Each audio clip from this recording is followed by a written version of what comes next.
ನಮಸ್ಕಾರ ವಿದ್ಯಾರ್ಥಿಗಳಿಗೆ, ನಿಮಗೆ ಪ್ರೆಸೆಂಟ್ ಕ್ಲಾಸ್ಗೆ ಸುಸ್ವಾಗತ. ನಾನು ಅಜಿತ್, ನಿಮ್ಮ ಗಣಿತ ಶಿಕ್ಷಕ.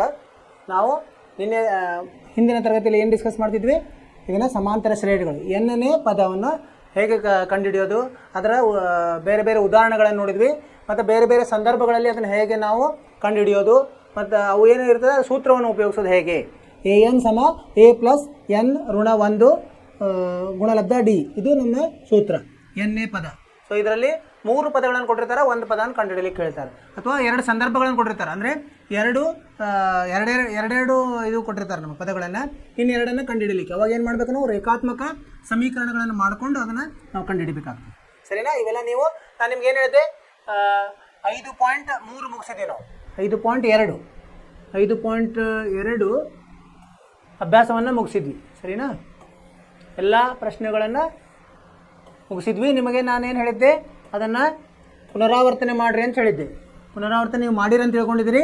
ನಿಮಗೇನಾದರೂ ಅದರಲ್ಲಿ ಸಂದೇಹಗಳಿದ್ದರೆ ನೀವು ಮೆಸೇಜ್ ಮಾಡ್ಬೋದು. ಸೊ ಅದರಿಂದ ನಾವು ಮುಂದ್ಗಡೆ ಹೋಗೋಣಂತೆ. ಮುಂದಿನ ಬೇರೆ ವಿಷಯ ಇದರಲ್ಲಿನ ಸಮಾಂತರ ಶ್ರೇಣಿಯಲ್ಲಿ ನಾವು ಏನು ಮಾಡೋದು, ಈಗ ಸಮಾಂತರ ಶ್ರೇಣಿಯ ಮೊದಲ n ಪದಗಳ ಮೊತ್ತ. ಅಂದರೆ ಈಗ ಒಂದು ಸಮಾಂತರ ಶ್ರೇಣಿ ಕೊಟ್ಟಿರ್ತಾರೆ, ಅಲ್ಲಿ n ಅಂದರೆ n ಪದಗಳು ಇದ್ದಾಗ ಅದನ್ನು ಕೂಡಿಸೋದು ಹೆಂಗೆ.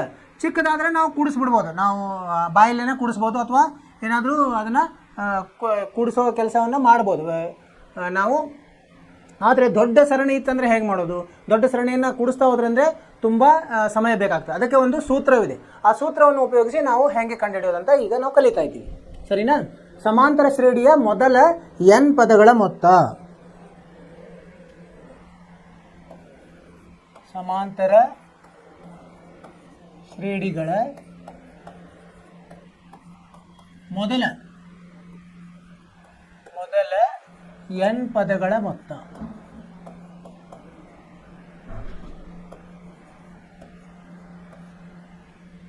ಹೇಗೆ ಕಂಡುಹಿಡಿಯೋದಂತ ಈಗ ಕಲಿಯೋಣ. ಇಲ್ಲಿ ನೋಡಿ, ಒಂದು ಸಂದರ್ಭ ಇದೆ. ಏನಿದೆ ಇಲ್ಲಿ ವಿಭಾಗ. ಈಗ 5.1ರಲ್ಲಿ ನಾವು ಈ ಒಂದು ಹೇಗೆ ಶಕೀಲ ಅನ್ನೋಳು ಇದು ಇರುತ್ತಲ್ಲ, ದುಡ್ಡನ್ನು ಕೂಡ ಹಾಕೋದು. ಸೊ ಅದನ್ನು ಹೇಗೆ ಮಾಡಿಲ್ಲ ಅಂತ ಅದ್ರ ಬಗ್ಗೆ ಇತ್ತು. ಅದು ಎಷ್ಟಾಯಿತು, ಒಟ್ಟು ಮೊತ್ತ ಎಷ್ಟಾಯಿತು ಅಂತ ಹೆಂಗೆ ಕಂಡುಹಿಡಿತೀವಿ ನಾವು? ಅವು ಎಲ್ಲವನ್ನು ಕೂಡಿಸಿದಾಗ ನಮ್ಗೆ ಒಟ್ಟು ಮೊತ್ತ ಸಿಕ್ತು.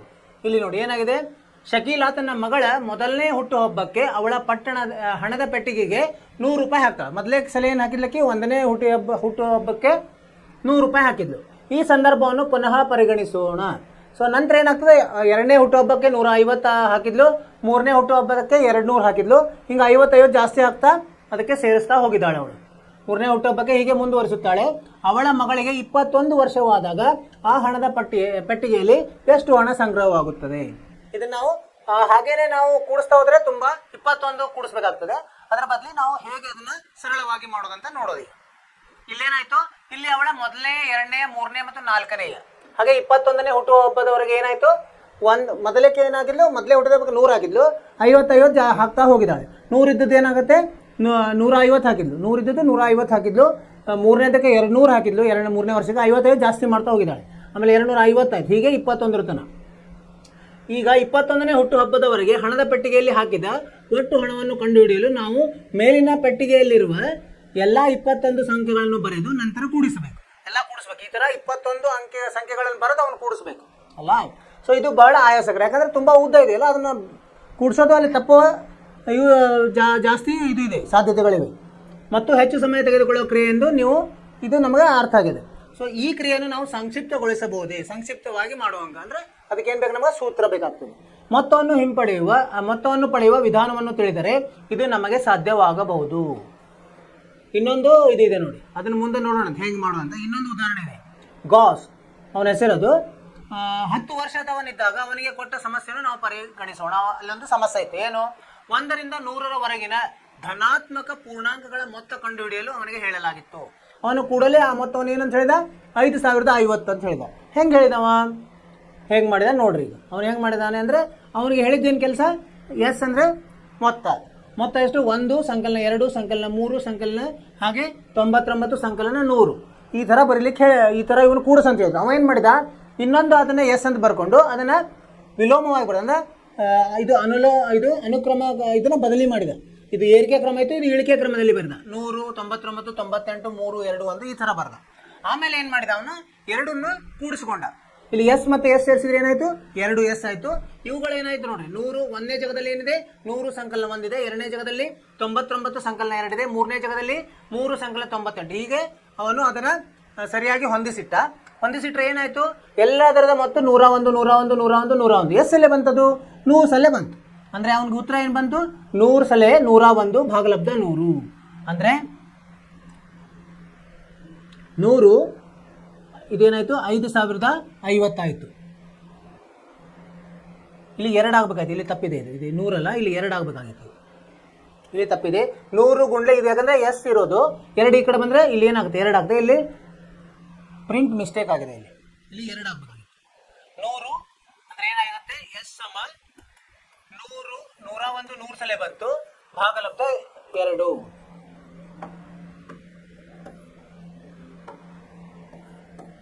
ಈಗ ಇದನ್ನು 2 50 ಬಂತು. 50 ಗುಂಡ್ಲೆ 101 ಅಂದರೆ 5050 ಆಗುತ್ತೆ. ಇದು ಉತ್ತರ 5050 ಅಂತ ಅವನು ಸರಳವಾಗಿ ಹೇಳಿದ. ಅಂದರೆ ಇದು ಪದ್ಧತಿ. ಇದನ್ನು ಹೇಗೆ ಆಯಿತು ಅಂದರೆ ಇದನ್ನು ಸಾಮಾನ್ಯವಾಗಿ ನಾವು ನೋಡಿದಾಗ ಏನಾಯಿತು ಮೊದಲಿಗೆ ಹೆಂಗೆ ಬರುತ್ತೆ ನಮಗಿದು ಸರಣಿ ಹೆಂಗೆ ಬರ್ತದೆ ಸಮಾಂತರ ಶ್ರೇಣಿ ಎ ಪ್ಲಸ್ ಡಿ ಮತ್ತು ಎ ಪ್ಲಸ್ 2d ಪ್ಲಸ್ ಹಾಗೆ ಹೋಗುತ್ತೆ ಅದು. ಅದನ್ನೇ ನಾವು ಏನು ಮಾಡಿದ್ವಿ ಕೊನೆ ಪದ ಏನಾಗ್ತದೆ ಎನ್ ಪದ ಎ ಪ್ಲಸ್ ಎನ್ ಋಣ 1 ಡಿ ಆಗ್ತದೆ.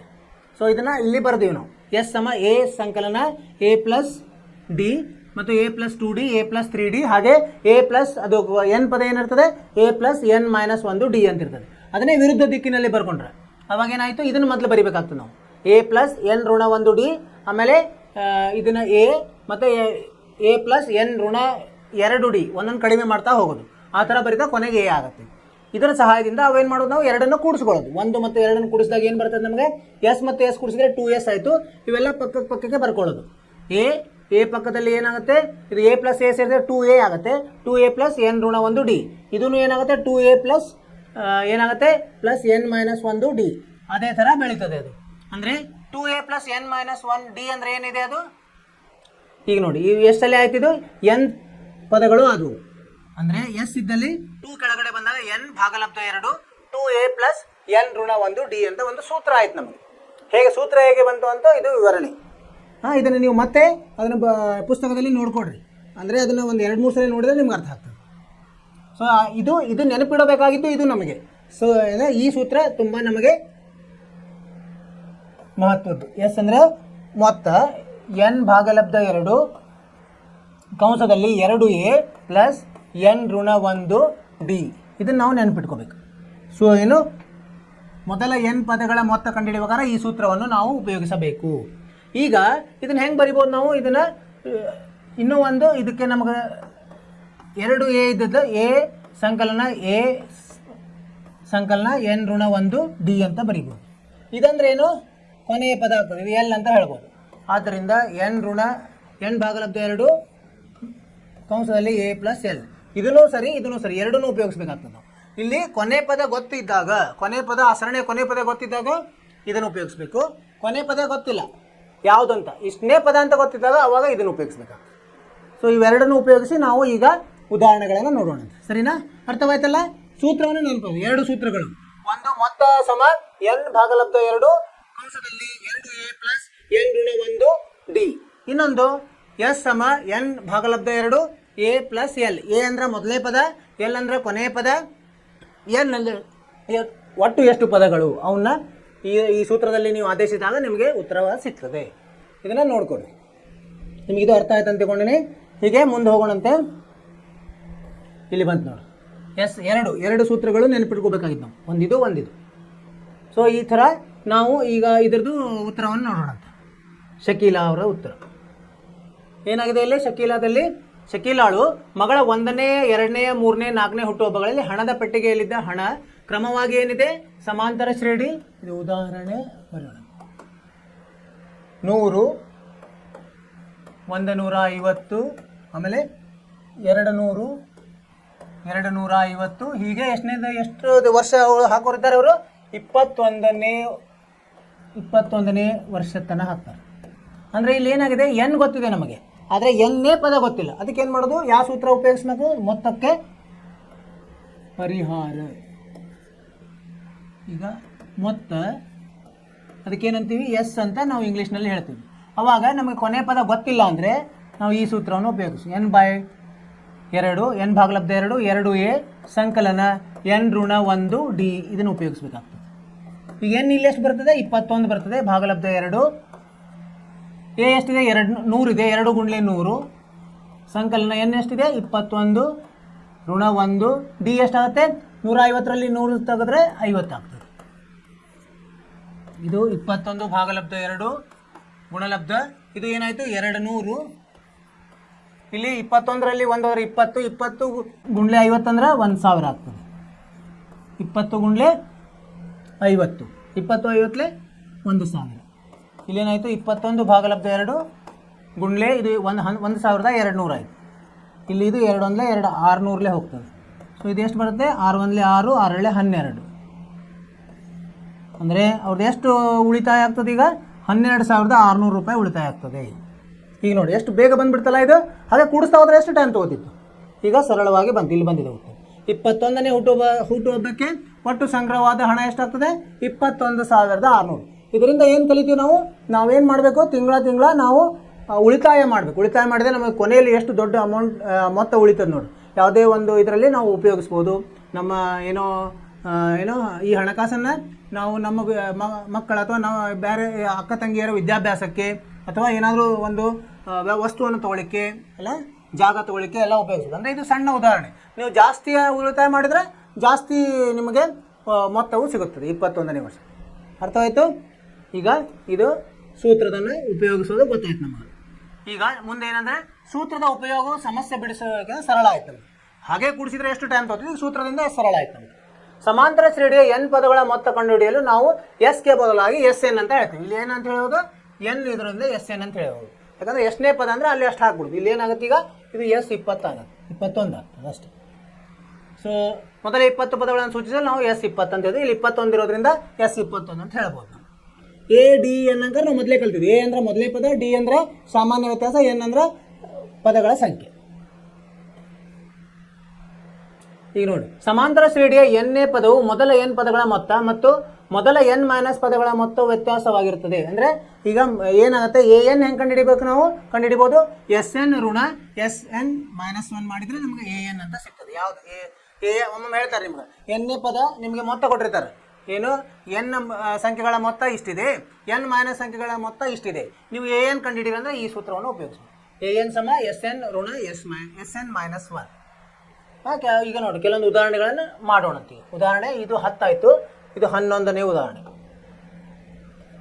ಉದಾಹರಣೆ 11 ಏನಾದ ಇಲ್ಲಿ ಒಂದು ಸಮಾಂತರ ಶ್ರೇಣಿ ಕೊಟ್ಟಿದ್ದಾರೆ 8 3 ಋಣ 2. ಈ ಸಮಾಂತರ ಶ್ರೇಣಿಯ 22ನೇ ಪದಗಳವರೆಗಿನ ಮೊತ್ತ ಅಂದಾಗ ನಾವು ಈ ಸೂತ್ರವನ್ನು ಉಪಯೋಗಿಸ್ಬೇಕು. ಅದೇ ಪದ ಎನ್ನೇ ಪದ ಅಂದರೆ AN ಉಪಯೋಗಿಸ್ಬೇಕು. ಅದೊಂದು ನೆನಪಿಟ್ಕೋಬೇಕು ನಾವು. ಬರ್ಕೊಂಬಿಡಂತೆ 8 3 ಋಣ 2 ಎಲ್ಲಿವರೆಗೆ ಅಂದರೆ ಇವರು 22ನೇ ಪದ ಅಲ್ಲಿವರೆಗೆ ಪದಗಳ ಮೊತ್ತ ಕಂಡುಹಿಡಿಬೇಕು. ಈಗ ಪರಿಹಾರ ಬರೆಯೋಣಂತೆ. ಪರಿಹಾರ ಈಗಲಿ A ಮೊದಲು ಏನಿದೆ A ಎಷ್ಟಿದೆ 8 ಇದೆ, B ಎಷ್ಟಿದೆ 3ರಲ್ಲಿ 8 ಕಳೆದ ಋಣ 5 ಬರ್ತದೆ. ಸರಿನಾ? ಋಣ 5. ಮತ್ತು N ಎಷ್ಟಿದೆ 22 ಇದೆ. 22 ಹೇಳಿದ್ದಾರೆ. ನಾವೇನು ಕಂಡುಹಿಡಬೇಕು ಈಗ S22 ಕಂಡುಹಿಡಬೇಕು. ಸೂತ್ರವನ್ನು ಹಾಕೋಣಂತೆ. S22 ಅಂದರೆ ಏನು ಬರ್ತದೆ n ಭಾಗಲಬ್ಧ 2 ಕಂಸದಲ್ಲಿ 2a ಸಂಕಲನ n ಋಣ 1 d. n ಅಂದರೆ 22 ಭಾಗಲಬ್ಧ 2 ಕಂಸದಲ್ಲಿ 2 ಗುಂಡ್ಲೆ a ಎಷ್ಟಿದೆ 8 ಇದೆ, ಸಂಕಲನ n ಎಷ್ಟಿದೆ 22 ಋಣ 1 d ಎಷ್ಟಿದೆ ಋಣ 5 ಇದೆ. ಎಷ್ಟು ಬರ್ತದೆ 22 ಭಾಗಲಬ್ಧ 2 ಅಂದರೆ 11. ಇಲ್ಲೇನು ಬರ್ತದೆ 8 2 16 ಆಗುತ್ತೆ. ಇದು 22ರಲ್ಲಿ 1 ಹೋದರೆ 21. 21 5 ಎಷ್ಟು 21 5 105 ಋಣ 105 ಆಯಿತು. ಹೌದಾ? ಸೊ 11 ಗುಂಡ್ಲೆ ಋಣ ಇದರಲ್ಲಿ 16 ಕಳೆದ್ರೆ ಎಷ್ಟು ಬರ್ತದೆ 15ರಲ್ಲಿ 6 ಹೋದರೆ 9 89 ಬರ್ತದೆ. ಋಣ 89 ಅಂದರೆ ಉತ್ತರ ಎಷ್ಟು ಬರ್ತದೆ ಋಣ 11 9 99 9 ಉಳಿತಿಲ್ಲ. 11 8 88 9 97 ಋಣ 979 ಉತ್ತರ ಬಂದಿದೆ ನೋಡಿ. ಅರ್ಥವಾಯಿತು? ಸರಳವಾಗಿದೆ. ಅವರು ಏನು ಕೊಟ್ಟಿರ್ತಾರೆ, ಸರಣಿ ಕೊಟ್ಟಿರ್ತಾರೆ, ಅಂದರೆ ಸಮಾಂತರ ಶ್ರೇಣಿ ಕೊಟ್ಟಿರ್ತಾರೆ. ಅದರಲ್ಲಿ ಎ ಇರುತ್ತೆ, ಎ ತೊಗೊಳ್ಬೇಕು, ಡಿ ಕಂಡುಹಿಡಿಬೇಕು, ಆಮೇಲೆ ಎನ್ ಇರ್ತದೆ, ಎನ್ ಎಷ್ಟು ಪದಗಳಂತ ಇರ್ತಲ್ಲ ಅವನ್ನೆಲ್ಲ ಬರ್ಕೊಂಡು ಆಮೇಲೆ ಏನು ಮಾಡ್ಬೇಕು, ನಾವು ಸೂತ್ರವನ್ನು ಸರಿಯಾದ ಸೂತ್ರವನ್ನು ಉಪಯೋಗಿಸಬೇಕು. ಇಲ್ಲಿ ನಮಗೆ ಕೊನೆ ಪದ ಗೊತ್ತಿಲ್ಲ, ಅದರಿಂದ ಮೊದಲನೇ ಸೂತ್ರವನ್ನು ಉಪಯೋಗಿಸ್ತಾ ಇದ್ದೀವಿ. ಮೊದಲೇ ಉಪಯೋಗಿಸಿದಾಗ ನಾವು ಸರಳ ಮಾಡಿದಾಗ ನಮಗೇನು ಸಿಕ್ತು, ಋಣ 979 ಅದ ಮೊತ್ತ. ನೀವು ಹಾಗೆ ಕೂಡಿಸ್ತಾ ಒಮ್ಮೆ ಮಾಡಿ ನೋಡಿರಿ, ಏನು ಇದನ್ನು ನೀವೇ ಕೈಯಿಂದ ಮಾಡಿ ನೋಡ್ಲಿಕ್ಕೆ ಪ್ರಯತ್ನ ಮಾಡಿರಿ. 22ನೇ ಪದನ ಬರ್ಕೋಬೇಕು, ಆಮೇಲೆ ಅವನ್ನೆಲ್ಲ ಕೂಡಿಸೋದು ಕಳೆಯೋದೆಲ್ಲ ಮಾಡಿದರೆ ನಿಮ್ಗೆ ಈ ಉತ್ತರ ಬರುತ್ತೆ. ಆದರೆ ಎಷ್ಟು ನಿಮಗೆ ಸಮಯ ತಗೋತದೆ ಅಂತ ಚೆಕ್ ಮಾಡಿ. ಈ ಸಮಯ ಎಷ್ಟಾಯಿತು ನಿಮಗೆ, ಒಂದು 2-3 ನಿಮಿಷದಲ್ಲಿ ಆಗುತ್ತೆ, ಅದಕ್ಕೆ ಒಂದು 15 ನಿಮಿಷ ಮೇಲೆ ಆಗುತ್ತೆ. ಸೊ ಸೂತ್ರದಿಂದ ನಮಗೆ ಸರಳವಾಗ್ತದೆ. ಅರ್ಥವಾಯಿತು? ಮುಂದ್ಗಡೆ ಹೋಗೋಣಂತೆ. ಎಷ್ಟನೇದಿದು? ಉದಾಹರಣೆ 12. ಉದಾಹರಣೆ 12 ಏನಂತಿದೆ ಓದೋಣ ಮೊದಲು. ಒಂದು ಸಮಾಂತರ ಶ್ರೇಣಿಯ ಮೊದಲ 14 ಪದಗಳ ಮೊತ್ತ ಕೊಟ್ಬಿಟ್ಟಿದ್ದಾರೆ. ಮೊದಲ 14 ಪದಗಳ ಮೊತ್ತ 1050, ಅಂದರೆ S14 1050. ಅದರ ಮೊದಲ ಪದ 10, ಅಂದರೆ ಎ ಕೊಟ್ಟಿದ್ದಾರೆ. ಎ ಎಷ್ಟಿದೆ? 10 ಅಂತ ಹೇಳಿದ್ದಾರೆ. ಅದರ 20ನೇ ಪದ ಎ 20 ಕಂಡುಹಿಡಿಬೇಕು. ಅದಕ್ಕೇನು ಬೇಕು ನಮಗೆ? ಎ 20 ಕಂಡುಹಿಡಿಯಲಿಕ್ಕೆ ಇದರ ಸಹಾಯದಿಂದ ನಾವು ಎನ್ ಕಂಡುಹಿಡಿಯಬಹುದು. ಮೊದಲ 14 ಕೊಟ್ಬಿಟ್ಟಿದ್ದಾರೆ, ಎನ್ನು ಸಿಕ್ಕಿದೆ ನಮಗೆ. ಆಮೇಲೆ ಡಿ ಕಂಡುಹಿಡಿಬೇಕಾಗ್ತದೆ. ನಾವು ಡಿ ಕಂಡುಹಿಡಿದ್ರೆ ನಮಗೆ ಪದಗಳನ್ನು ಎಷ್ಟನೇ ಪದ ಬೇಕೋ ಅಷ್ಟನೇ ಪದವನ್ನು ಕಂಡುಹಿಡಲಿಕ್ಕೆ ಆಗ್ತದೆ. ಮಾಡೋಣಂತೆ. ಮೊದಲು ಏನು ಕೊಟ್ಟಿದ್ದಾರೆ ಬರ್ಕೊಂಬಂತೆ. ಮೊದಲ 14 ಪದಗಳ ಮೊತ್ತ S14 ಎಷ್ಟಂತ ಹೇಳಿದ್ದಾರೆ ಅವರು? 1050 ಅಂತ ಹೇಳಿದ್ದಾರೆ. ಆಮೇಲೆ ಅದರ ಮೊದಲನೇ ಪದ ಎ ಎಷ್ಟು? ಮೊದಲನೇ ಪದ ಯಾವಾಗಲೂ ಎ ಅಂತ ಬರ್ಕೋಬೇಕು, 10. ಆಮೇಲೆ 20ನೇ ಪದ ಕಂಡುಹಿಡಿಯಿರಿ, ಎ 20. ಎ 20 ಅಂದರೆ ಅದು 20ನೇ ಪದ ಮೊತ್ತ ಅಲ್ಲ, 20ನೇ ಪದ ಕಂಡುಹಿಡಿಬೇಕು. ನಾವು ಪ್ರಯತ್ನ ಮಾಡೋಣಂತ. ಇಲ್ಲಿ ಎ ಬಂತು. ಈಗ ಎನ್ ಇದರಲ್ಲಿ ಎನ್ ಎಷ್ಟಿರುತ್ತೆ? ಎನ್ ಇದು 14 ಇದೆ ಅಲ್ವಾ? ಈಗ ಸೂತ್ರದಲ್ಲಿ ಹಾಕೋಣ. ಪರಿಹಾರದಲ್ಲಿ ಸೂತ್ರವನ್ನು ಹಾಕಿದಾಗ S14 ಸಮ ಏನು ಬರ್ತದೆ? ಎನ್ ಭಾಗಲಬ್ಧ 2a ಸಂಕಲನ ಎನ್ ಋಣ 1 ಡಿ. ಇದರ ಸಹಾಯದಿಂದ ಮೊದಲು ಡಿ ಕಂಡುಹಿಡ್ಕೊಳ್ಳೋಣ.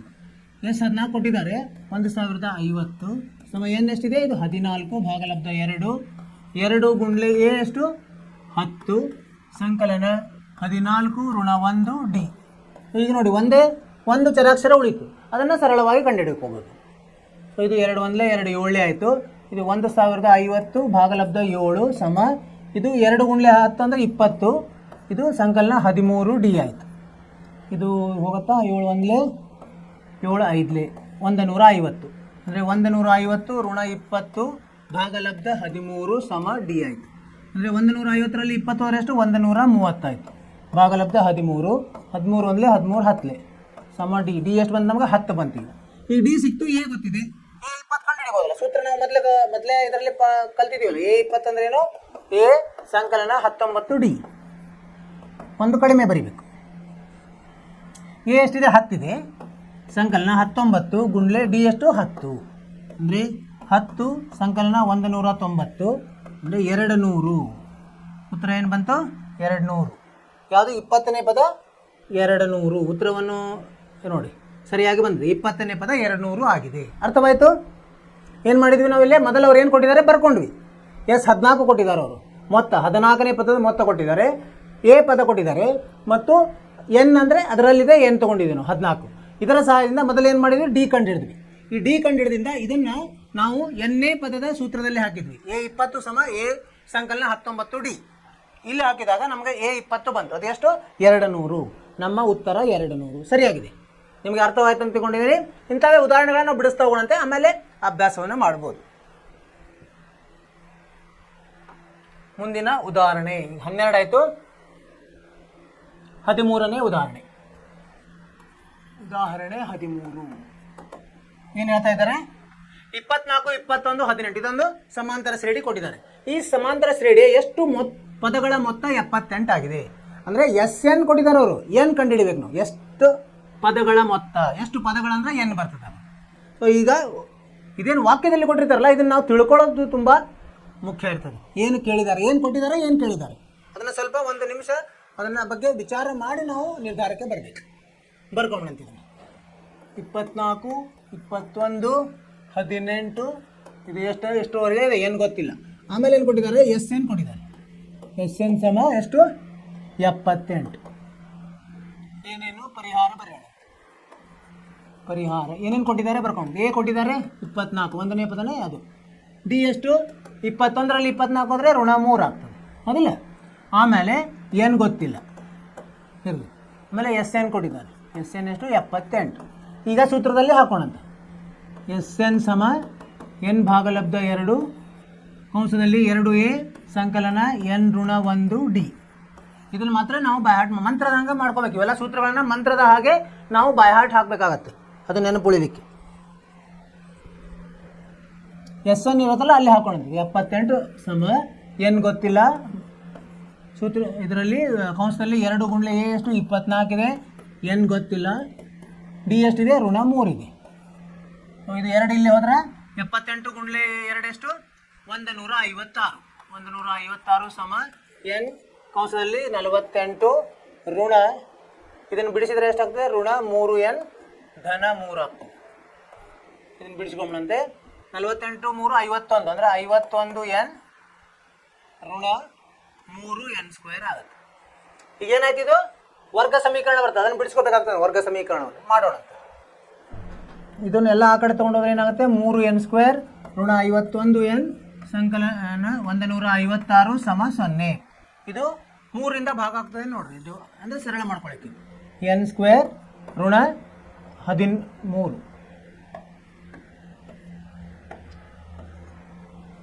17 ಸಂಕಲನ 3 5 3 2 ಸಮ 0. ಈಗೇನಾಗಬೇಕು ನಮಗೆ ಗುಣಿಸಿದ್ರೆ 52 ಆಗಬೇಕು, ಕೂಡಿಸಿದ್ರೆ ಋಣ 17 ಆಗಬೇಕು. ಅಂಥದ್ದು ಯಾವುದು ಬರ್ತದೆ 13 ಮತ್ತು 4 ಉಪಯೋಗಿಸ್ಬೇಕು. 13 4 52. ಅದನ್ನ ಇಲ್ಲಿ ಬರಿತೀನಿ ನೋಡ್ರಿ. n² ಋಣ 13n ಋಣ 4n ಸಂಕಲನ 52 ಸಮ 0. n ಕಂಸದಲ್ಲಿ n ಋಣ 13 ಋಣ 4 ಕಂಸದಲ್ಲಿ n ಋಣ 13 ಸಮ 0. ಇದೇನಾಯ್ತು n ಋಣ 13 n ಋಣ 4 ಸಮ 0. n ಸಮ 13 ಅಥವಾ n ಸಮ 4 ಎರಡು ಏನು ಬಂದಿದೆ ಇಲ್ಲಿ n ಬೆಲೆ 4 ಬಂದಿದೆ. ಇದು ಬರ್ಬೋದು ಅಥವಾ 13 ಬಂದಿದೆ. ಎರಡು ಥರದ ಉತ್ತರ ನಾವು ಎರಡನ್ನೂ ಬರಿಬೋದು, 4 ಅಥವಾ 13. ಇವೆರಡನ್ನು ನಾವು ಏನು ಕೇಳಿದಾರೋ n ಬೆಲೆ ಕೇಳಿದ 2 ಬೆಲೆ ಬರ್ತದೆ. n ಏನಿರಬೇಕು 2 ಪೂರ್ಣಾಂಕ ಇರಬೇಕು, ಧನ ಇರಬೇಕು. ಇದು ಪೂರ್ಣಾಂಕನೂ ಇದೆ, ಧನ ಇದೆ. ಹಂಗಂದ್ರೆ ನಾವು 2 ಇದು ಉತ್ತರ ಅಂತ ಹೇಳ್ಬೋದು. ಇದ್ರದ್ದು 4 ಇದನ್ನು ಸಂಕಲನ 78 ಇರ್ತದೆ. 13 ತೊಗೊಂಡೋದ ಏನಾಗ್ತದೆ ಋಣಗಳು ಬರ್ತಾವೆ. ಸೊ ಅವೆಲ್ಲ ಸೇರಿದ್ರು 78 ಬರ್ತದೆ. ಸೊ 2 ಉತ್ತರ ಸರಿ ಇದೆ. ಇಲ್ಲಿ ಉತ್ತರ ಬಂದಿದ್ರು 4 ಅಥವಾ 13 ಸರಿಯಾದ ಉತ್ತರ. ಧನ ಇದ್ರೆ ಆಯಿತು, 2 ಧನ ಇದ್ರೆ 2 ಬರಿಬೇಕಾಗ್ತದೆ. ಈಗ ಹೆಂಗಾಗಿದೆ ಅಂದರೆ ಈ ಉದಾಹರಣೆಯಲ್ಲಿ ಮೊದಲ 4 ಪದಗಳ ಮೊತ್ತ ಎಷ್ಟು ಬರ್ತದೆ ಮತ್ತು ಮೊದಲ 13 ಪದಗಳ ಮೊತ್ತ ಎರಡೂ ಒಂದೇ ಬರ್ತದೆ 78. ಯಾಕಂದರೆ ಮುಂದೆ ಹೋಗ್ತಾ ಹೋಗ್ತಾ ಋಣ ಸಂಖ್ಯೆಗಳು ಬರೋದ್ರಿಂದ ಅಲ್ಲಿ ಒಂದಕ್ಕೊಂದು ರದ್ದಾಗ್ತಾವೆ. ಹೀಗಾಗಿ ಅದು ಉತ್ತರ ಬರ್ತದೆ. ಈಗ ನಿಮ್ಗೆ ಅರ್ಥ ಆಯ್ತಲ್ಲ, ಏನು ಕೊಟ್ಟಿದ್ದಾರೆ ಅವರು ಬರ್ಕೋಬೇಕು. ಮೊದಲೇ ಸರಣಿಯನ್ನು ಬರ್ಕೊಂಡು ಅಲ್ಲಿ ಏನೇನು ದತ್ತಾಂಶಗಳನ್ನು ಕೊಟ್ಟಿದ್ದಾರೆ, ಎ ಕೊಟ್ಟಿದ್ದಾರೆ, ಡಿ ಕೊಟ್ಟಿದ್ದಾರೆ, ಎನ್ ಕೇಳಿದ್ದಾರೆ ಅವರು, ಮತ್ತು ಎನ್ ಪದಗಳ ಮೊತ್ತ ಕೊಟ್ಟಿದ್ದಾರೆ 78. ಅದನ್ನು ಉಪಯೋಗಿಸಿ ಸೂತ್ರದಲ್ಲಿ ಹಾಕಿ ನಾವು ಎನ್ ಬೆಲೆಯನ್ನು ಕಂಡುಹಿಡಿಬೇಕು. ಇಲ್ಲಿ ಏನಾಗುತ್ತೆ ವರ್ಗ ಸಮೀಕರಣ ಬರ್ತದೆ. ವರ್ಗ ಸಮೀಕರಣವನ್ನು ಬಿಡಿಸೋದು ನಾವು ಕಲ್ತಿದ್ದೀವಿ. ಅದನ್ನು ಇಲ್ಲಿ ಬಿಡಿಸ್ಕೊಂಡು ಅಲ್ಲಿ ಅದನ್ನ ಮಧ್ಯದ ಪದವನ್ನು ನಾವು ವಿಭಾಗಿಸಿ ಇಲ್ಲಿ ಮಾಡಿದ್ವಿ. ಮಧ್ಯದ ಪದವನ್ನು ವಿಭಾಗಿಸಿ 2 ಅಪವರ್ತನಗಳು ಬರ್ತವೆ. ಆ ರೇಖಾತ್ಮಕ ಅಪವರ್ತನಗಳನ್ನು 0ಗೆ ಸಮ ಮಾಡಿ 2 ಬೆಲೆಗಳು ಬಂದು 2 ಧನ ಬಂದಂದ್ರೆ 2 ಉತ್ತರ ಅಂತ ಹೇಳಬೇಕು. 1 ಧನ 1 ಋಣ ಬಂದರೆ ಧನ ಇರೋದು ಮಾತ್ರ ನಮ್ಮ ಉತ್ತರ ಅಂತ ಹೇಳಬೇಕು. ನಿಮ್ಗೆ ಅರ್ಥವಾಯ್ತು ಅಂತ ತಿಳ್ಕೊಂಡಿದ್ದೀನಿ. ಮುಂದ್ಗಡೆ ಹೋಗೋಣಂತೆ 14ನೇಯ ಉದಾಹರಣೆ 14 ಏನಂತಿದೆ ಓದೋಣ. 14ನೇ ಉದಾಹರಣೆ. ಮೊತ್ತ ಕಂಡುಹಿಡಿಯಿರಿ. ನಾವೇನು ಮೊತ್ತ ಕಂಡುಹಿಡಿಯೋದು? ಮೊದಲ 1000 ಧನ ಪೂರ್ಣಾಂಕಗಳು ಅಂದರೆ ಹೆಂಗೆ ಮೊದಲ ಅಂದರೆ ಶುರುವಾಗೋದಲ್ಲಿ ಧನ ಪೂರ್ಣಾಂಕಗಳು ಶುರುವಾಗೋದು 1ರಿಂದ 1 2 3 4 ಹೀಗೆ ಎಲ್ಲಿವರೆಗೆ 1000. ಇಲ್ಲೇನಾಗಿದೆ ನೋಡಿ, ಕೊನೆ ಪದ ಗೊತ್ತಿದೆ ನಮಗೆ, ಅದನ್ನೆಲ್ಲ ಬರ್ಕೊಂಬಿಡಂತೆ. ಏನಂತಿದೆ ಅದು? ಎ ಎಷ್ಟಿದೆ ಇಲ್ಲಿ ಪರಿಹಾರದಲ್ಲಿ? ಪರಿಹಾರ ಎ 1, ಡಿ ಎಷ್ಟು? ಡಿನೂ 1. ಆಮೇಲೆ ಇದು ಕೊನೆಯ ಪದ ಅಂದರೆ ಎಲ್. ಇದು ಎಲ್ ಎಷ್ಟಿದೆ? 1000 ಇದೆ. ಆಮೇಲೆ ನಾವೇನು ಕಂಡುಹಿಡಬೇಕು? ಸೂತ್ರ ಎಸ್ ಕಂಡುಹಿಡಬೇಕು. ಸೊ ಇದಕ್ಕೇನು ಎಲ್ ಗೊತ್ತಿದ್ದಾಗ ಸೂತ್ರ ಏನು ಹಾಕೋಬೇಕು? ಎಸ್ ಸಮ ಎನ್ ಭಾಗಲಬ್ಧ 2 ಇದರಲ್ಲಿ ಎ ಸಂಕಲನ ಎಲ್ ಅಂತ ಹಾಕೋಬೇಕು. ಈ ಸೂತ್ರ ಬರ್ತದೆ. ಎನ್ ಎಷ್ಟಿದೆ? ಎನ್ ಸದೇ 1000 ಇದೆ. ಎನ್ ಸಮ 1000. 1000 ಪದಗಳಲ್ಲಿ 1000 ಇರ್ತದೆ. ಎನ್ ಭಾಗಲಬ್ಧ 2. ಎ ಎಷ್ಟು ಡಿ ಏನು ಬೇಕಾಗಿಲ್ಲ ಇಲ್ಲಿ. ಎ ಎಷ್ಟು 1 ಸಂಕಲನ 1000 ಎಲ್. ಉತ್ತರ ಏನು ಬರ್ತದೆ? 1000 ಗುಂಡ್ಲೆ 1000ದ 1 ಭಾಗಲಬ್ಧ 2. 2 ಒಂದ್ಲೆ 2 500 500 ಗುಂಡ್ಲೆ 1001 ಅಂದರೆ 500520. ಇದು ಉತ್ತರ. ಉತ್ತರ ನೋಡೋಣಂತ ಎಷ್ಟು ಬಂತು? 5,05,000 ಉತ್ತರ ಸರಿಯಾಗಿದೆ. ಇಲ್ಲಿ ನೋಡಿ ಬಂದಿದೆ. ಏನು ಮಾಡಬೇಕು ಈಗ? ಮತ್ತೆ ನಾವು ಇದರ ಏನಿರುತ್ತೆ ಅಲ್ಲ, ನಮ್ಮ ಮೊದಲನೇ ಸೂತ್ರದಲ್ಲಿ ಹಾಕಿದ್ರೂ ಬರುತ್ತೆ ಇದು. ಆದರೆ ಇಲ್ಲಿ ಸರಳವಾಗಿ ಬರ್ತದೆ. ಈ ಏನು ಕೊನೆಯ ಪದ ಗೊತ್ತಿದ್ದ ಅದನ್ನು ಉಪಯೋಗಿಸಿ ನಾವು ಕಂಡುಹಿಡಿದ್ವಿ. ಏನು ಮಾಡಿದ್ವಿ? ಇಲ್ಲೇ ಏನೇನು ಕೊಟ್ಟಿದ್ದಾರೆ ಬರ್ಕೊಂಡಿದ್ವಿ. ಎ ಕೊಟ್ಟಿದ್ದಾರೆ, ಡಿ ಕೊಟ್ಟಿದ್ದಾರೆ, ಎಲ್ ಕೊಟ್ಟಿದ್ದಾರೆ ಮತ್ತು ಎನ್ ಕೊಟ್ಟಿದ್ದಾರೆ. ಆಮೇಲೆ ಎಸ್ ಕೇಳಿದ್ದಾರೆ. ಈ ಯಾವ ಸೂತ್ರದಲ್ಲಿ ಉಪಯೋಗಿಸಿದ್ವಿ? ಕೊನೆಯ ಪದ ಗೊತ್ತಿರುವಾಗ ಯಾವ ಸೂತ್ರ ಉಪಯೋಗಿಸೋ ಅದನ್ನು ಉಪಯೋಗಿಸಿದ್ವಿ ನಾವು ಸೂತ್ರವನ್ನು. ಎಸ್ ಸಮ ಎನ್ ಭಾಗಲಬ್ಧ 2 ಕಂಸದಲ್ಲಿ ಎ ಸಂಕಲನ ಎಲ್. ಇದನ್ನು ಉಪಯೋಗಿಸಿ ನಾವು ಎಸ್ ಕಂಡುಹಿಡಿದ್ವಿ. 5,05,000 ಬಂತು. ಸರಿಯಾದ ಉತ್ತರ. ಮುಂದಿನ ಪ್ರಶ್ನೆ ಇದೆ, ಅದನ್ನು ನೋಡಂತೆ. ಇದರಲ್ಲಿನೇ ಇದು 14ರಲ್ಲಿ 1ನೇ ಪ್ರಶ್ನೆ ಇದೆ. 2ನೇ ಪ್ರಶ್ನೆ ನೋಡಂತಿಲ್ಲಿ 14ರಲ್ಲಿ 2ನೇ ಏನಂತಿದೆ? ಮೊದಲ ಎನ್ ಧನಪೂರ್ಣಾಂಕಗಳು. ಮೊದಲ ಎನ್ ಧನಪೂರ್ಣಾಂಕಗಳಂದರೆ ಸೂತ್ರವನ್ನು ನಾವು ಕಂಡುಹಿಡಿಬೇಕು. ಅಂದರೆ ಈಗೇನೇನಾಯಿತು? ಅದು 1 ಸಂಕಲನ 2 ಸಂಕಲನ 3 ಈ ಥರ ಹೋಗ್ತದೆ. ಎಲ್ಲಿವರೆಗೆ? ಸಂಕಲನ ಎನ್ವರೆಗೆ ಕಂಡುಹಿಡಿರಿ ಅಂತ ಹೇಳಿದ್ದಾರೆ. ಇಲ್ಲಿ ಎ ಎಷ್ಟು? ಎ ಸಮ 1, ಡಿ ಸಮ 1, ಆಮೇಲೆ ಎಷ್ಟು ಸಂಖ್ಯೆಗಳು? ಎನ್ ಸಮ ಎನ್, ಎಸ್ ಎನ್ ಕಂಡುಹಿಡಿಯಲಿಕ್ಕೆ ಹೇಳಿದ್ದಾರೆ. ಕೊನೆಯ ಪದ ಎನ್ ಇದ್ದಂಗೆ. ಸೊ ಏನಾಗುತ್ತೆ ಈಗ? ಇದು ಎನ್ ಭಾಗಲಬ್ಧ 2 ಸಂಕಲನ ಎ ಸಂಕಲನ ಎಲ್ ಆಗುತ್ತೆ. ಇಲ್ಲಿ ಎನ್ ಭಾಗಲಬ್ಧ 2 ಎ ಎಷ್ಟಿದೆ? 1 ಇದೆ. ಎಲ್ ಎಷ್ಟಿದೆ? ಅದು ಎನ್ ಇದೆ ಅಲ್ವಾ? ಅಂದರೆ ಇದಕ್ಕೆ ಸೂತ್ರ ಏನಾಗ್ತದೆ? ಎನ್ ಗುಣಲಬ್ಧ ಎನ್ ಪ್ಲಸ್ 1 ಭಾಗಲಬ್ಧ 2. ಇದು ಈ ಮೊದಲ ಎನ್ ಧನಪೂರ್ಣಾಂಕಗಳ ಸೂತ್ರ ಇದ್ದಂಗೆ. ಇದು ಒಂಥರ ಸೂತ್ರ ಆಯ್ತು ನಿಮಗೆ. ಇದೊಂದು ಸೂತ್ರ ರೆಡಿ ಮಾಡಿದ್ರಿ ನೀವು. ಯಾವುದೇ ಇದ್ದಾಗ ಈ ಸೂತ್ರವನ್ನು ಉಪಯೋಗಿಸಿದ್ರೆ ಆಯಿತು. ಮೊದಲನೇದಕ್ಕೂ ಅದು ಸೂತ್ರ ಉಪಯೋಗಿಸಿದ್ವಿ. ಇದು ನಾವು ಸಾಮಾನ್ಯ ಸೂತ್ರ ಆಗ್ಬಿಡ್ತೀವಿ. ಇದು ಸೂತ್ರ. 15ನೇ ಉದಾಹರಣೆಗೆ ಹೋಗೋಣಂತೆ. ಉದಾಹರಣೆ 15 ಏನಿದೆ ಓದೋಣಂತೆ. ಎನ್ನನೇ ಪದ ಎ ಎನ್ ಸಮ 3 + 2n. ಒಂದು ಸಂಬಂಧ ಕೊಟ್ಟರು, ಅಂದರೆ ಒಂದು ಸಮೀಕರಣ ರೂಪದಲ್ಲಿ ಕೊಟ್ಟಿದ್ದಾರೆ. ಇರುವ ಸಂಖ್ಯಾ ಸರಣಿಯ ಮೊದಲ 24 ಪದಗಳ ಮೊತ್ತ ಕಂಡುಹಿಡಿಯಿರಿ. ಅವಾಗೇನು ಮಾಡ್ಬೇಕು? ನಾವು ಮೊದಲ ಸರಣಿಯನ್ನು ರೆಡಿ ಮಾಡಬೇಕು, ಅಂದರೆ ರಚಿಸಬೇಕು. ಆಮೇಲೆ ಮೊತ್ತವನ್ನು ಕಂಡುಹಿಡಿಬೇಕು. ಈಗೇನು ಕೊಟ್ಟಿದ್ದಾರೆ? ಒಂದು ಸೂತ್ರ ಕೊಟ್ಟಾರೆ. ಎ ಎನ್ಗೆ ಏನನ್ನು ಕೊಟ್ಟಿದ್ದಾರೆ? 3 ಸಂಕಲನ 2n. ಇದರ ಎಷ್ಟು? 24 ಪದಗಳ ಮೊತ್ತ ಕಂಡುಹಿಡಿಯಿರಿ. ಅಂದರೆ ಎನ್ 24, ಎನ್ ಸಮ 24ರವರೆಗೆ ಮೊತ್ತ ಕಂಡುಹಿಡಿಬೇಕು. ಎಸ್ ಎನ್ ಕಂಡುಹಿಡಿಯಿರಿ ಅಂತ ಹೇಳಿದ್ದಾರೆ. ಈಗ ನಾವು ಅದಕ್ಕೆ ಪರಿಹಾರ ಹೆಂಗೆ ಮಾಡಬೇಕು? ಮೊದಲು A1 ಕಂಡುಹಿಡಿಬೇಕು. A1 ಅಂದರೆ ಎನ್ ಇದ್ದಲ್ಲಿ 1 ಹಾಕಿದಾಗ ಏನು ಬರ್ತದೆ? 3 + 2 ಗುಂಡ್ಲೆ 1 ಅಂದರೆ 5 ಬಂತು. A2 ಏನು ಬರ್ತದೆ? 3 ಸಂಕಲನ 2 ಗುಂಡ್ಲೆ 2 ಅಂದರೆ ಎಷ್ಟಾಯಿತು? 7. 2 4 3 7. A3 ಎಷ್ಟು ಬರ್ತದೆ? 3 ಸಂಕಲನ 2 ಗುಂಡ್ಲೆ 3, 3 6 3 9. ಸೊ ನಮ್ಮ ಸಮಾಂತರ ಶ್ರೇಣಿ ಹೆಂಗಾಗ್ತದೆ? ಸಮಾಂತರ ಶ್ರೇಣಿ. ಆಮೇಲೆ A24 ಏನು ಬರ್ತದೆ ನೋಡ್ರಿ? A24 3 ಸಂಕಲನ 2 ಗುಂಡ್ಲೆ 24 ಅಂದರೆ 24 2 48 3 51 ಆಯ್ತು. ಇದು ಏನಾಯ್ತು? ಎಲ್ ಆದಂಗೆ ಆಯ್ತು. ಸಮಾಂತರ ಶ್ರೇಣಿ ಏನು ನಮ್ಮದು? 5 7 9 ಎಲ್ಲಿವರೆಗೆ? 51ರವರೆಗೆ. ಈಗ ಇದನ್ನು ಮೊತ್ತವನ್ನು ಕಂಡುಹಿಡಿದು ಸರಳ. ಈಗ ಶ್ರೇಣಿ ರೆಡಿ ಆಯ್ತು ನಮ್ದು. ಇದರಲ್ಲಿ ಎ ಎಷ್ಟು? ಎ ಅಂದರೆ 5, ಡಿ ಅಂದರೆ ಎಷ್ಟು? 7ರಲ್ಲಿ 5 ಹೋದರೆ 2, ಎಲ್ ಅಂದರೆ ಎಷ್ಟು? 51, ಎಸ್ ಕಂಡುಹಿಡಿದ್ರೆ ಆಯಿತು. ಅಂದರೆ ಎಸ್ ಸಮ ಎನ್ ಭಾಗಲಬ್ಧ 2. ಎನ್ ಎಷ್ಟಿದೆ? 24 ಇದೆ.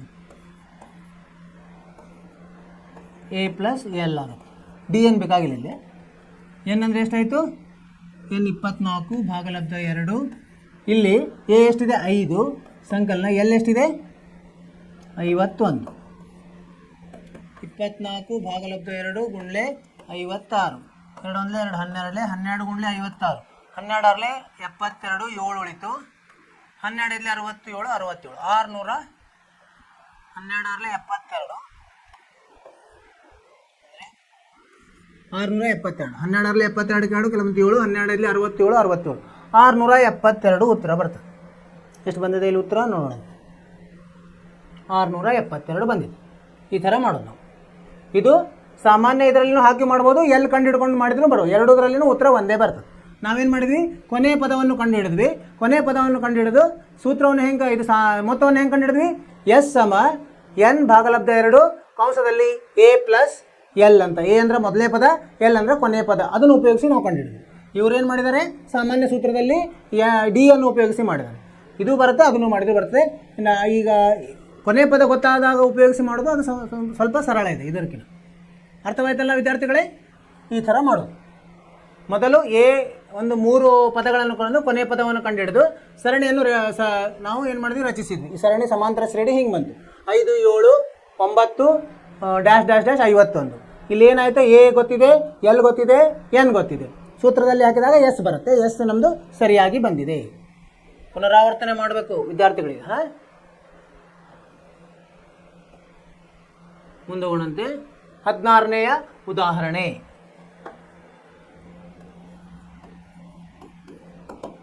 ಉದಾಹರಣೆ 16 ಏನಿದೆ ಇಲ್ಲಿ, ಟೆಲಿವಿಷನ್ ಸೆಟ್ಗಳ ತಯಾರಕರೊಬ್ಬರು 3ನೇ ವರ್ಷದಲ್ಲಿ 600 ಸೆಟ್ಗಳನ್ನು ಮತ್ತು 7ನೇ ವರ್ಷದಲ್ಲಿ 700 ಸೆಟ್ಗಳನ್ನು ತಯಾರಿಸುತ್ತಾರೆ. ಅಂದ್ರೆ ಏನು ಕೊಟ್ಟಿದ್ದಾರೆ ಅವರು, ಎ 3 ಕೊಟ್ಟಾರೆ, ಎ 7 ಕೊಟ್ಟಿದ್ದಾರೆ. ಪ್ರತಿ ವರ್ಷ ಅವರ ಉತ್ಪಾದನೆ ಸ್ಥಿರವಾದ ಸಂಖ್ಯೆಯಿಂದ ಹೆಚ್ಚಾಗುತ್ತದೆ ಎಂದು ಭಾವಿಸಿ. ಅಂದರೆ ಡಿ ಒಂದೇ ಥರ ಇದೆ ಅಂತ ನಾವು ಭಾವಿಸಬೇಕು. ಮೊದಲ ವರ್ಷದ ಉತ್ಪಾದನೆ ಎ ಕಂಡುಹಿಡಿಬೇಕು. 10ನೇ ವರ್ಷದ ಉತ್ಪಾದನೆ ಎ 10 ಕಂಡುಹಿಡಿಬೇಕು. 7 ವರ್ಷಗಳ ಒಟ್ಟು ಉತ್ಪಾದನೆ ಎಸ್ 7 ಕಂಡುಹಿಡಿಬೇಕು. ಇದನ್ನು ನೋಡಿ, ಓದಿ ಅದನ್ನು ತಿಳ್ಕೊಳ್ಳೋದು ತುಂಬ ಮುಖ್ಯ ಇದೆ. ಏನೇನು ಕೊಟ್ಟಿದ್ದಾರೆ ಬರ್ಕೊಂಡು. 3ನೇ ವರ್ಷ ಅಂದರೆ ಎ 3 ಕೊಟ್ಟಾರೆ. ಎ 3ರಲ್ಲಿ ಎಷ್ಟು ಮಾಡ್ತಾರೆ, 600 ರೆಡಿ ಮಾಡ್ತಾರೆ 3ನೇ ವರ್ಷದಲ್ಲಿ. 7ನೇ ವರ್ಷದಲ್ಲಿ ಎಷ್ಟು ಮಾಡ್ತಾರೆ, 700 ಮಾಡ್ತಾರೆ. ಏನು ಕೇಳಿದ್ದಾರೆ ಅವರು, ಮೊದಲ ವರ್ಷ ಎ ಕೇಳಿದ್ದಾರೆ, ಎ ಎಷ್ಟು. ಆಮೇಲೆ 10ನೇ ವರ್ಷ ಎ 10 ಕೇಳಿದ್ದಾರೆ. ಆಮೇಲೆ ಎಸ್ 7 ಕೇಳಿದ್ದಾರೆ. ಸರಿನಾ? ಈಗ ಸೂತ್ರವನ್ನು ಉಪಯೋಗಿಸಿ ಮೊದಲು ಇವನ್ನ A3 ಮತ್ತು A7ರಿಂದ ಎ ಮತ್ತು ಡಿ ಕಂಡುಹಿಡಿಬೋದು ನಾವು. ಪರಿಹಾರ A3 600 ಅಂದರೆ ಏನರ್ಥ, A3 600 ಅಂದರೆ ಎ ಅಂದರೆ ಹೆಂಗೆ ಬರಿತೀವಿ, ಎ ಸಂಕಲನ 2D ಇದ್ದಂಗೆ. ಅದು ಎ ಸಂಕಲನ 2D 200. ಇದು A7 700 ಅಂದರೆ A7 ಸಮ 700 ಅಂದರೆ ಹೆಂಗೆ ಬರಿಬೋದು ನಾವು, ಎ ಸಂಕಲನ 6D ಸಮ 700 ಅಲ್ವಾ. ಇದನ್ನು ಈ ಎ ಸಂಕಲನ 2D ಅನ್ನು ಇಲ್ಲಿ ಉಪಯೋಗಿಸೋಣ. ಇದನ್ನು ಹೆಂಗೆ ಬರಿಬೋದು, ಎ ಸಂಕಲನ 2D ಸಂಕಲನ 4D ಸಮ 700. ಇಲ್ಲಿ ಇದನ್ನು ಹಾಕ್ಬೋದು ನಾವು. ಅಂದರೆ 200 ಸಂಕಲನ 4D ಸಮ 700. 4D ಅಂದರೆ ಎಷ್ಟಾಯಿತು, 700ರಲ್ಲಿ 200 ಹೋದರೆ 500 ಆಯಿತು. ಅಂದರೆ ಡಿ ಎಷ್ಟಾಯಿತು, 500 ಭಾಗಲಬ್ಧ 4. 4 ಒಂದಲೇ 4 2 8 5 125. ಅಂದರೆ 125 25 ಜಾಸ್ತಿ ಮಾಡ್ತಾ ಹೋಗ್ತಾರೆ. ಎ ಎಷ್ಟು ಬರ್ತಿಲ್ಲ, ಎ ಸಮ 200 ಋಣ 2D ಅಂದರೆ 200 ಋಣ 2 ಸಂಕಲನ 125. ನೋಡಿ ಇಲ್ಲ ತಪ್ಪ, 200 ಇಲ್ಲಿ ನೋಡಿ 200 700ರಲ್ಲಿ 500 ಬಂತು.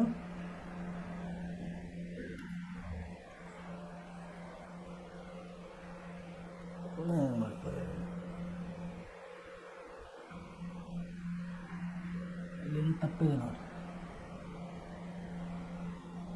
600 ಆಯಿತು. ನಾವು 300 ಯಾಕೆ ಬರೋದು, ಇಲ್ಲಿ ತಪ್ಪಿದೆ.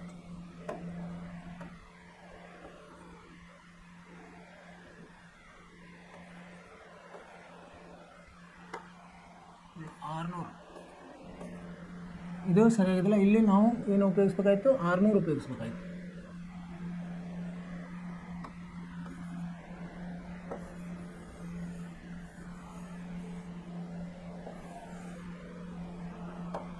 ಇದು ಇಲ್ಲಿ 600 ಬರ್ತಿದೆ. ಅಂದರೆ 4D 100 ಆಯಿತು. ಡಿ ಎಷ್ಟಾಯಿತು, 25 ಆಯಿತು. ಅದನ್ನು ಇಲ್ಲಿ ಉಪಯೋಗಿಸ್ಬೇಕು. ಗಣಿತದಲ್ಲಿ ಸ್ವಲ್ಪ ತಪ್ಪು ಮಾಡಿದ್ರೆ ಎಲ್ಲ ಲೆಕ್ಕ ತಪ್ಪಾಗುತ್ತೆ. ಅಂದರೆ 600 ಋಣ 50 ಆಯಿತು.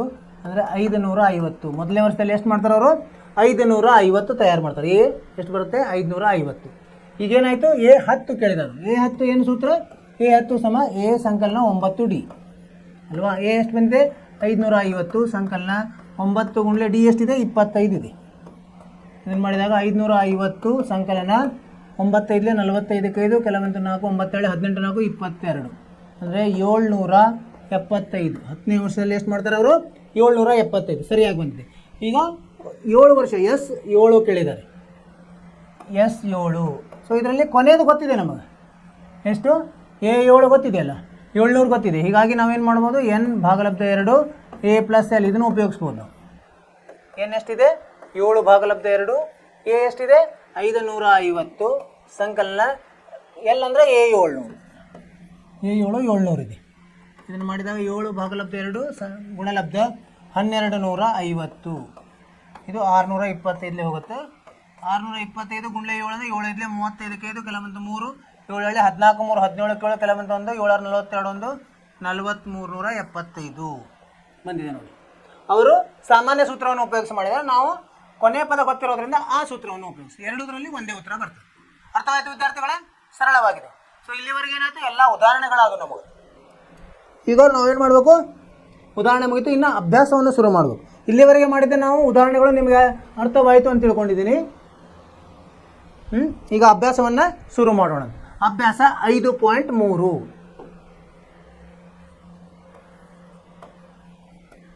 ಅಭ್ಯಾಸ 5.3. ಸೂತ್ರವನ್ನು ಸರಿಯಾಗಿ ಉಪಯೋಗಿಸೋದು ನಮಗೆ ಗೊತ್ತಿರಬೇಕು. ಅದಕ್ಕೆ ನಾವು ಇಷ್ಟೊಂದು ಉದಾಹರಣೆಗಳನ್ನು ಮಾಡಿದ್ವಿ. ಈಗ ನೇರವಾಗಿ ಅಭ್ಯಾಸ. 1ನೆಯ ಮುಖ್ಯ ಪ್ರಶ್ನೆ ಏನಂತ ಹೇಳಿದ್ದಾರೆ, ಕೆಳಗಿನ ಸಮಾಂತರ ಶ್ರೇಣಿಗಳ ಮೊತ್ತವನ್ನು ಕಂಡುಹಿಡಿಯಿರಿ. ಮೊತ್ತವನ್ನು ಇದು ಏನು, ಸಾಮಾನ್ಯ ಸೂತ್ರವನ್ನು ಉಪಯೋಗಿಸಿ ಮೊತ್ತವನ್ನು ಕಂಡುಹಿಡಿಯೋದು. ಮೊದಲನೆಯದು, ಇದರಲ್ಲಿ ಉಪಪ್ರಶ್ನೆ 1 ಸರಣಿ ಕೊಟ್ಟಿದ್ದಾರೆ. 2 7 12 ಎಲ್ಲಿವರೆಗಿದು 10 ಪದಗಳು, 10 ಪದಗಳ ಮೊತ್ತ. ಈಗ ಪರಿಹಾರ. ಮೊದಲು ಎ ಬರ್ಕೋಬೇಕು. ಎ ಎಷ್ಟದು 2, ಡಿ ಎಷ್ಟು 7ರಲ್ಲಿ 2 ಹೋದರೆ 5, ಮತ್ತೇನಿದೆ ಎನ್ ಗೊತ್ತಿದೆ 10. ಏನು ಕಂಡು ಹಿಡಿಬೇಕು ನಾವೀಗ, ಎಸ್ ಎನ್. ಸೂತ್ರವನ್ನು ಹಾಕಿದ್ರೆ ಆಯ್ತು. ನಾವು ಎಸ್ ಎನ್ ಅಥವಾ ಎಸ್ 10 ಅಂತ ಬರೀಬೇಕು. ಎಸ್ 10 ಸಮ ಎನ್ ಭಾಗಲಬ್ಧ 2 ಅಂಶದಲ್ಲಿ 2a ಸಂಕಲನ ಎನ್ ಋಣ 1 ಡಿ. ಎನ್ ಎಷ್ಟಿದೆ 10 ಇದೆ, 10 ಭಾಗಲಬ್ಧ 2 ಅಂಶದಲ್ಲಿ ಏನು ಬರ್ತದೆ 2 ಗುಂಡ್ಲೆ 2 ಸಂಕಲನ 10 ಋಣ 1 ಡಿ ಎಷ್ಟಿದೆ 5. ಎಷ್ಟು ಬರ್ತದೆ 10 ಭಾಗಲಬ್ಧ 2 5 ಗುಂಡ್ಲೆ 2 2 4 ಸಂಕಲನ 9 5 45. ಅದು 5 ಗುಂಡ್ಲೆ 49 ಎಷ್ಟು ಬರ್ತಿದ್ದು 5 9 45 5 ಕೆಲವೊಂದು 4 5 4 24 24 245 ಬರ್ತದೆ. ಉತ್ತರವನ್ನು ಸರಿಯಾಗಿದೆ. ಉತ್ತರ 245 ಸರಿಯಾದ ಉತ್ತರ. ಇದು ಅರ್ಥವಾಯಿತು. ಇದು ಸರಳವಾಗಿದೆ. ಏನಂದರೆ ಸಮಾಂತರ ಶ್ರೇಣಿ ಕೊಟ್ಟಿದ್ದಾರೆ, ಅದರಲ್ಲಿ ದತ್ತಾಂಶಗಳನ್ನು ಬರ್ಕೋಬೇಕು. A D N 3 ಬರ್ಕೋಬೇಕು.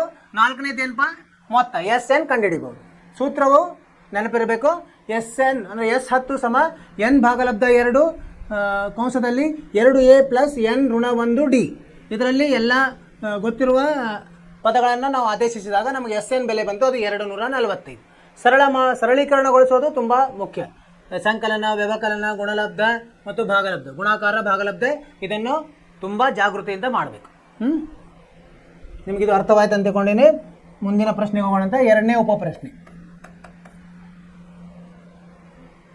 ಏನು ಕೊಟ್ಟಿದ್ದಾರೆ ಸರಣಿ, ಋಣ 37 ಋಣ 33 ಋಣ 29 ಎಲ್ಲಿವರೆಗೆ 12 ಪದಗಳು, ಅಂದರೆ ಎಸ್ 12 ಕೆಳ ಪದಗಳ ಮೊತ್ತ.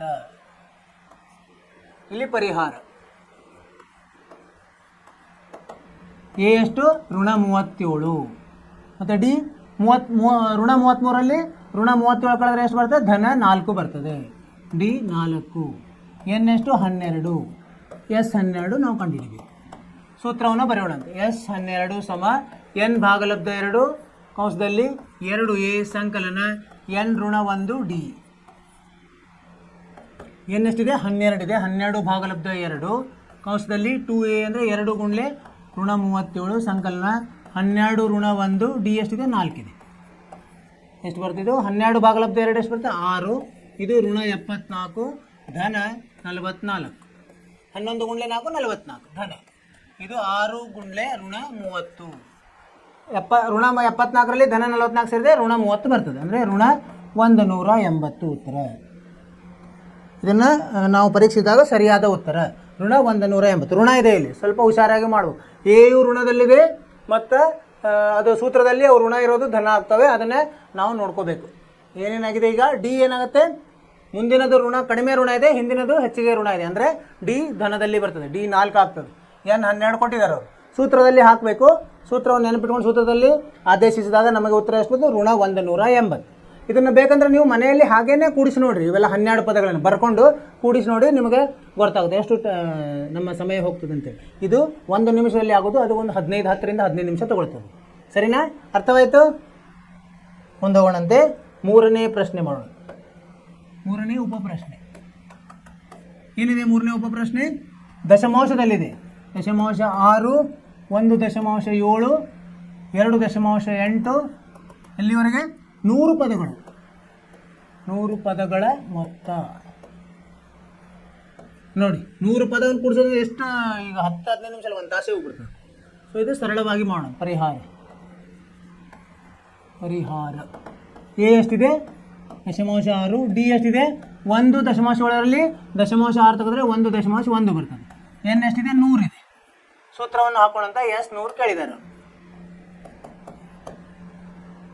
ಎಸ್ 100 ಸಮ ಎನ್ ಭಾಗಲಬ್ಧ 2 ಕಂಸದಲ್ಲಿ 2a ಸಂಕಲನ ಎನ್ ಋಣ 1 ಡಿ.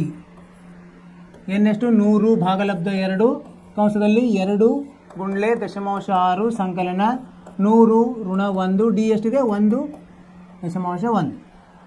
100 ಭಾಗಲಬ್ಧ 2 ಅಂದರೆ 50 ಗುಂಡ್ಲೆ 2 ಗುಂಡ್ಲೆ 1.6 ಅಂದರೆ 1.2.